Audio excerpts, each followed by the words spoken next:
Hey guys, Nick here from Just View Studios, and welcome back to another video. Today, we got some stuff to talk about here, okay? Right now, I'm supposed to be editing a movie review for 13 hours, but I was like, this is way more important to talk about, because this is crazy news that I have to talk to you guys about regarding the new upcoming 10 Cloverfield Lane movie, which is a blood relative to the old Cloverfield movie that came out in 2008. And I mean, really, this is some crazy stuff I'm going to talk about, which, 13 hours, if you really want to know my opinion of it. Michael Bay, you surprised me. Patriotic movie, what you expect, and go see it, but it's not as cool as what Cloverfield's going to be here. In fact, there is so much stuff I'm going to be talking about in the video. Off to the side, you will see a kind of bar that just has time markers and a bunch of stuff that I will be talking about in this video, so that you can kind of skip around to see what you want to see in this video, because I'm going to be covering a lot of stuff. So if you want to skip around a little bit, feel free. Time markers are right there for you to click on. Now, the first thing we're going to do is we're going to watch the trailer for 10 Cloverfield Lane, because I'm surprised how many people don't know this movie, don't know what it is, don't know what the premise is and all that. So I thought for you guys, I would show the trailer. So here we go, got it pulled up right here, and we're gonna watch le trailer.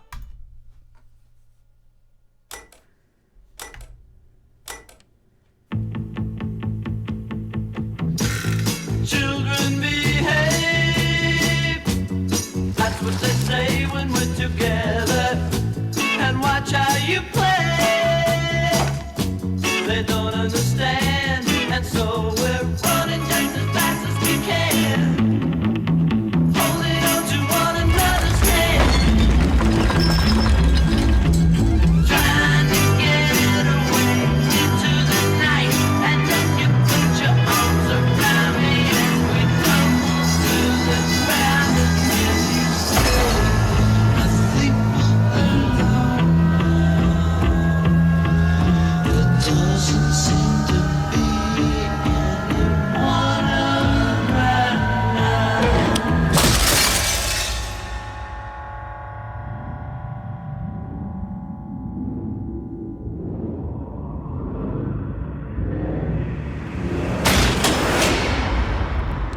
No! No! No! No! No! Don't open that door! They're going to get all of us killed! Something's coming.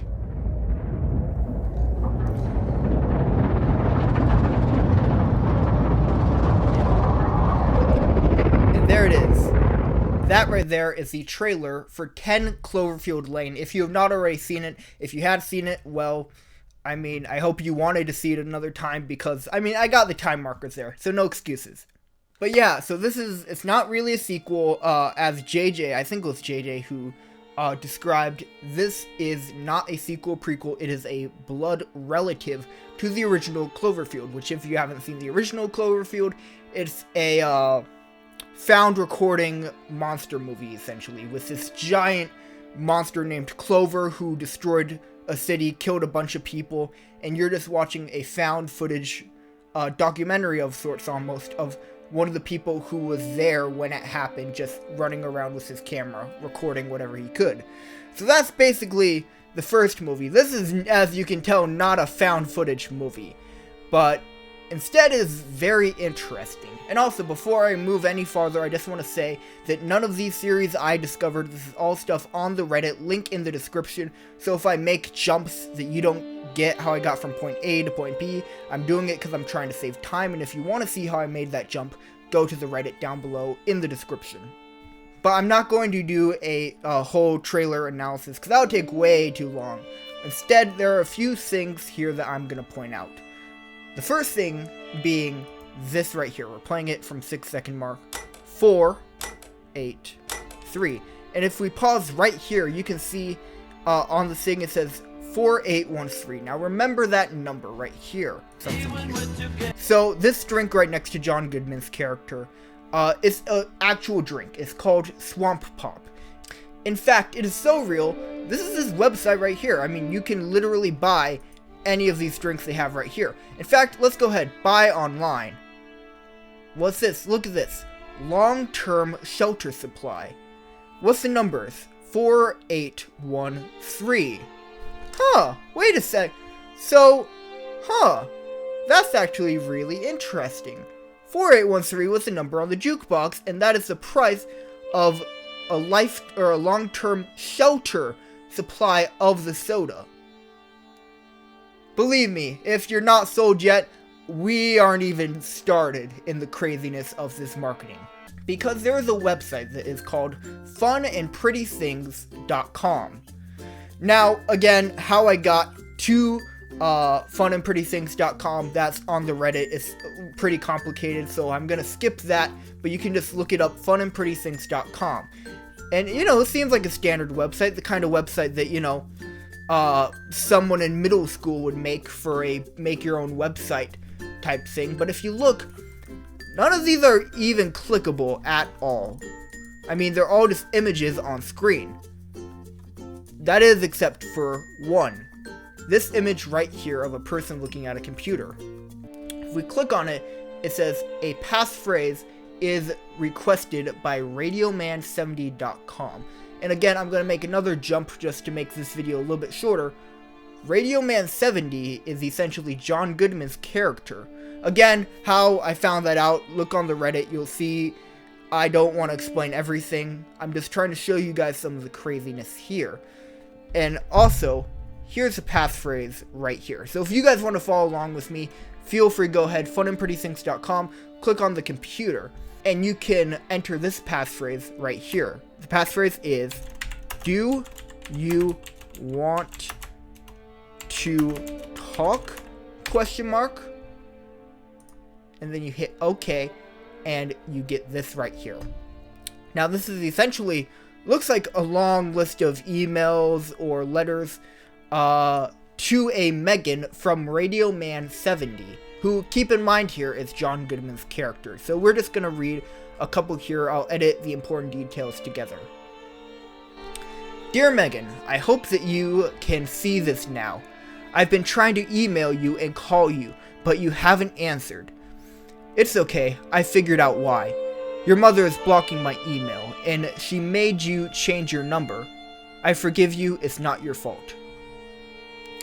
I'm sorry about having to deceive you with this site, but I needed to find a way around your mother's interface, and we're running out of time.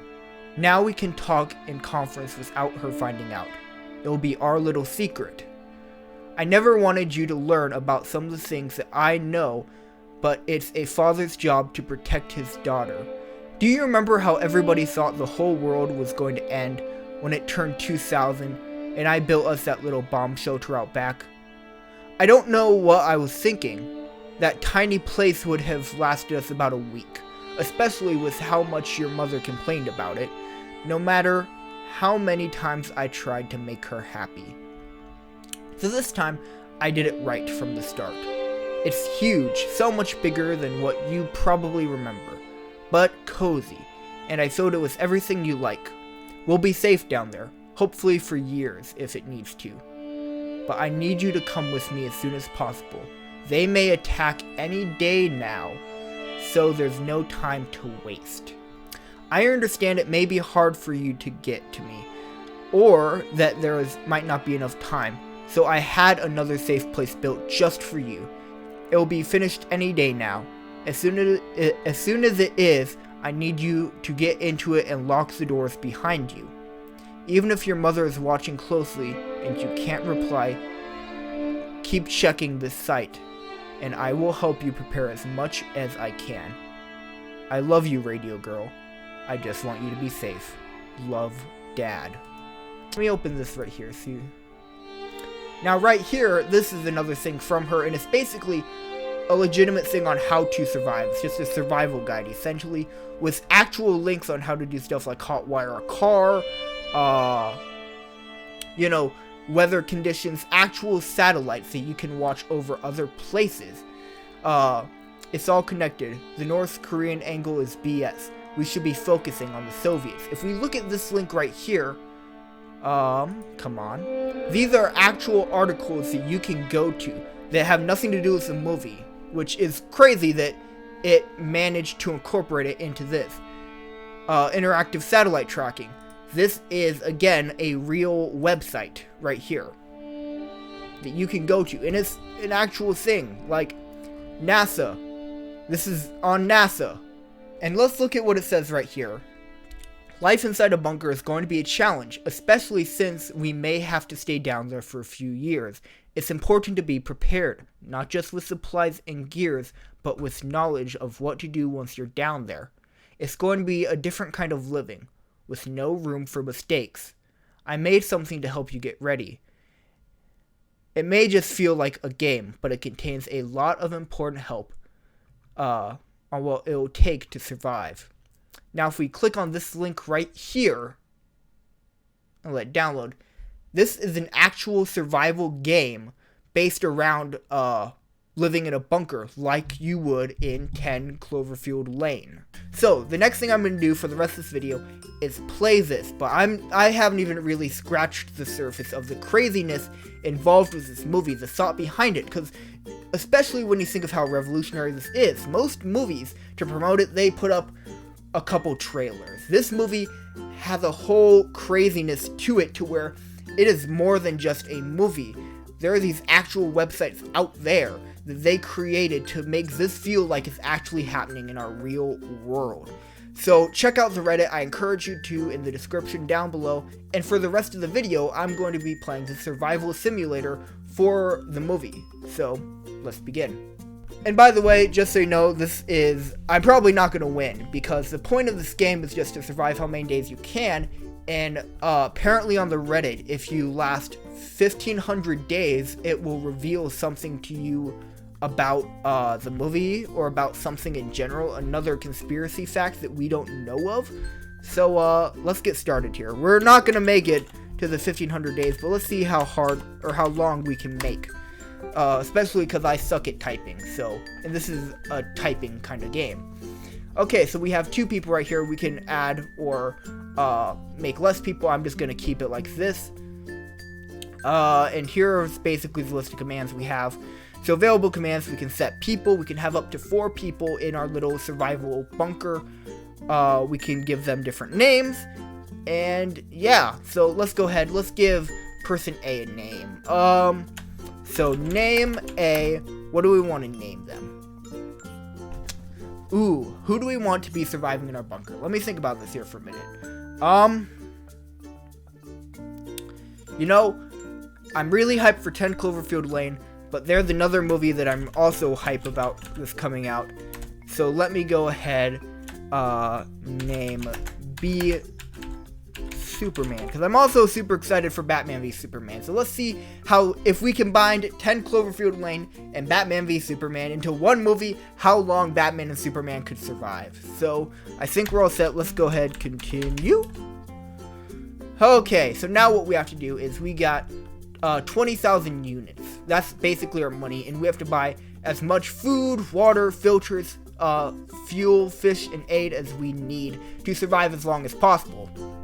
Because we won't get any more money as this game progresses. This is everything that we have to survive for as long as possible. So, if we need info, we could just type info food. And then right here it says food supplies, blah blah blah, heat and eat meals, cans and boxes, bottles, and everything in bulk. Food costs 3.2 units per ration, and rations are used at a rate of 1.5 per person per day. And this is also, you can add and subtract people. The benefits of that, because I didn't explain it, if you have less people, they'll consume less food, less water, and all that, yet you have to assign them jobs in the actual game, but you only have one person, so your rate goes down. So the more people you have, the more jobs you can do at a time, but the more food they consume, the more water they consume, so on and so forth. So let me read off what you had. Sorry, I probably cut all that out. So, food, it cost 3.2 units, and basically, you'll use 3 rations a day. Water cost 1.12 units, and you would drink 10 gallons per day. Your filter, that gives you, it costs 642 units, but it will last 180 days. And I don't expect us to get much farther than 180 days, so, oh well. Fuel, it costs 1.65 units, and you'll use 6 gallons a day. Fish, which, I mean, you wouldn't think that fish would be very useful, but they are because they help out with oxygen and stuff. Fish will basically last you 4 days and cost 14.24 units. And then aid, which is a first aid kit, cost $128, and basically you'll use them as you need them. So, let's decide how much we want to devote to where. So first off, let's start with filters. That's really easy. I'm not expecting us to get much farther than 180 days, so we'll probably get 2 just to be safe, but that, I mean, yeah, we'll be fine with just 2. So set supply, or oh, I need to name the supply, duh, filter 2, and yeah, so now you see right here we have 2 filters in 18,000 units.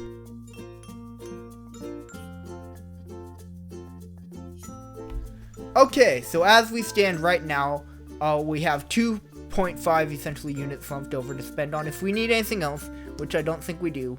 For food, we have 1,567 food. For water, we have 7,000 food. For filters, we have 3. I hope we don't need more than 3. I might soon come to realize we need way more than 3, but for fuel, we have 1,322. For fish, we have 170, and for aid, we have 4. I think we're all ready. So, without further ado, let us spell, please. Let us go ahead and start. Okay, simulation countdown, 8, 7, 6. First thing I'm going to do, let me go ahead, assign. So the first thing that I'm going to do, assign A, games, because you need to have a high morale. Assign B, research. I'm an idiot. Why did I make Batman B? I'm so stupid. Anyway, so games, what you need to have games for is a high morale. Because your morale will get low really quick. And then go ahead, assign. What else do we need? I don't think we need anything other than games right now. So I'm going to get my morale as high up as possible. I think I hit that too soon, actually. Oops.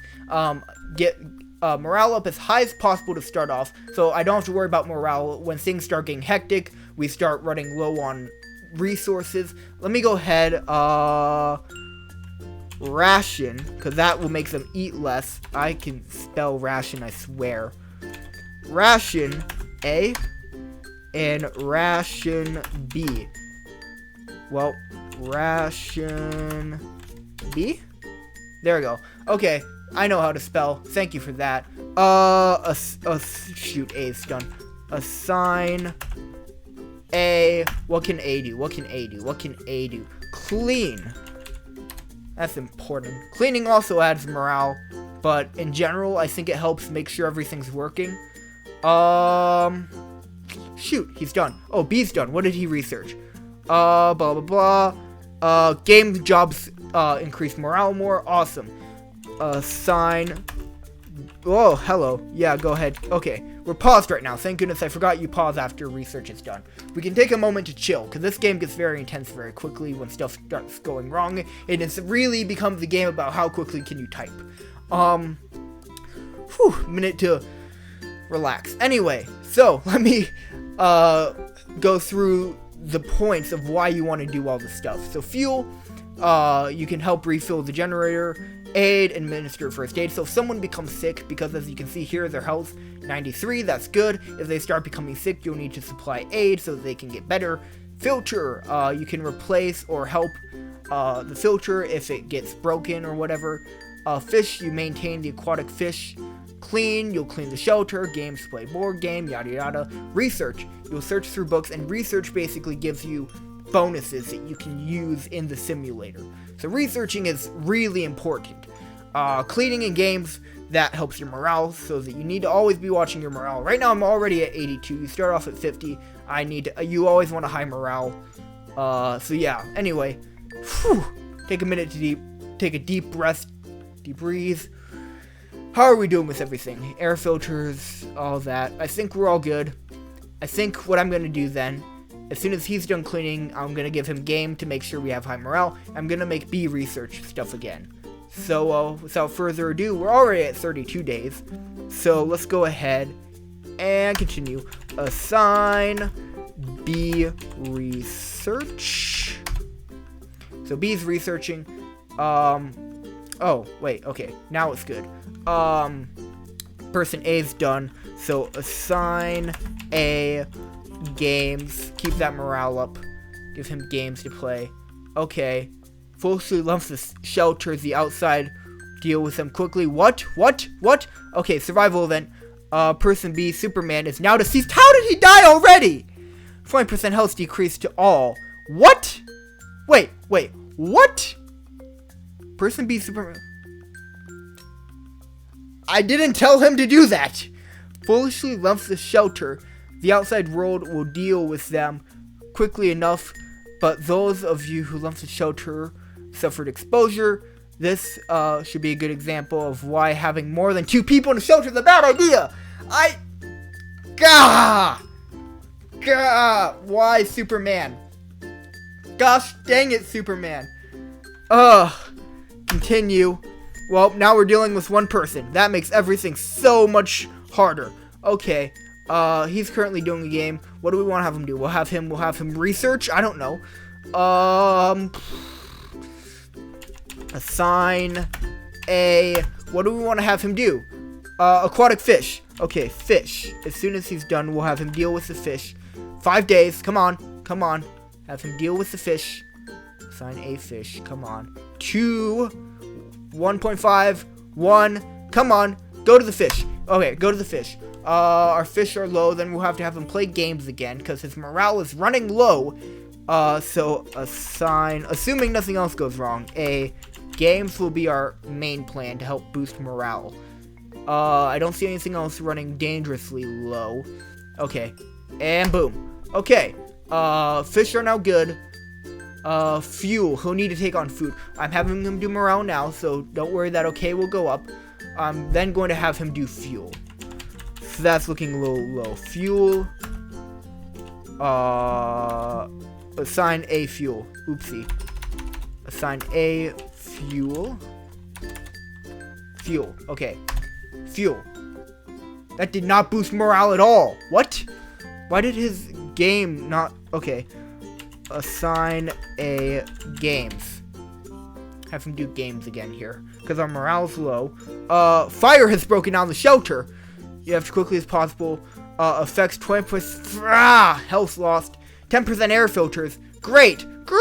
What else could go wrong? Okay. Instead, okay, we're gonna have continue, but instead of going to fuel, I'm gonna send him to the filters. Right? Is that the right thing to do? I think that's the right thing to do. Okay. Right. It totally, okay. Assign A. Do I want filter? Yeah, I think I want... Or no, he needs games. Because our morale is really low. He needs to play some games. And then, after he's done with his games, we're going to go ahead and do filter, I guess. Because morale is crazy low. Oh, no. Yeah, filter. Assign A filter. Okay, 5 days. Come on, morale. Gonna need you to boost here. 2... Oh, but sick! Why is he sick? No! Oh no! Assign A aid. He's too sick to work. Damn it. Okay. Well, yep, we can't do anything because we would need a second person to apply aid, and our second person died because he was a stupid ass and went outside of the shelter even though I didn't tell him to do that. We're gonna fail. Let me go ahead. Speed 2 just to finish this off. What? Yeah, okay. Speed 2. Let's go ahead speed 5 just because we're done. We're done. There's nothing we can do. Yeah, there's nothing we can do. He's gonna die. It's over. We made it. How many days do we make it? 128 days. Man, we did horrible. We didn't even get close to 1,500. Honestly, though, this is about in the ballpark I expected us to get towards. 128, 130, around there. I played it earlier. I got to 117, 123. So now, at least I'm going up. At least I'm getting better at this. But anyway, that's it for this crazy Cloverfield video. I hope you enjoyed it, at least a little. Let me know if you want me to play more of the Cloverfield Simulator, Survival Simulator, in the comment section down below, and I'll be more than happy to play it. Make a full video dedicated to just playing the simulator. It's a lot of fun, and I hope to see you guys next time. Stay classy. Later. Woo!